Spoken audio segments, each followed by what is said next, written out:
பழைய மெமரிஸை கொஞ்சம் கிட்டுவோமா? என்னன்னா அந்த சிராய்ப்பு, இப்போ உள்ள பிள்ளைங்கள்ட்ட போய் நீங்க கேட்டு பாருங்க, சிராய்ப்புனா என்னன்னு அவங்களுக்கு அர்த்தம் கூட என்னன்னு தெரியாது. ஆனா 90s கிட்ஸ்க்கோ இல்ல ஏர்லி 2K கிட்ஸ்க்குலாம் கண்டிப்பா தெரியும்.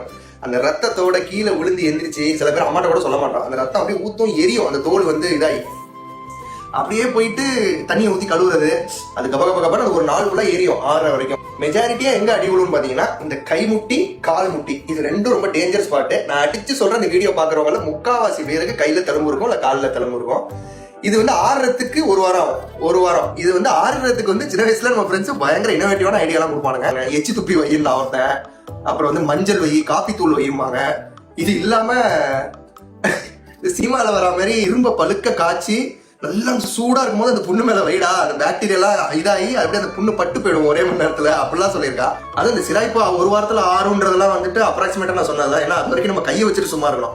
ஏன்னா கரெக்டா ஒரு 2வது 3வது நாள் அந்த புண்ணு ஹீலாவ ஸ்டார்ட் ஆகும்போது கருப்பு கலர்ல ஒன்று வரும், உங்களுக்கு அது தெரியும் நினைக்கிறேன். நான் போட்டோ போடுறேன், கருப்பு கலர்ல கேலஸ் மாதிரி ஒன்று உருவாகும்.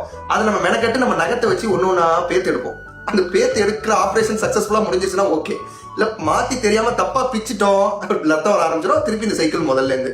இந்த சிராய்ப்பு சிராய்ச்சி இருக்குன்றது உங்களுக்கு நடந்திருக்கும், கண்டிப்பா நடந்துருந்துச்சுன்னா கமெண்ட்ல போடுங்க. திடீர்னு இதை பத்தி பேசணும்னு தோணுச்சு ஒரு நாஸ்டாலஜிக்கா. இந்த மாதிரி டாபிக்லாம் பேசுறது உங்களுக்கு பிடிக்குதுன்னா ஃபாலோ மட்டும் பண்ணிக்கோங்க. பை.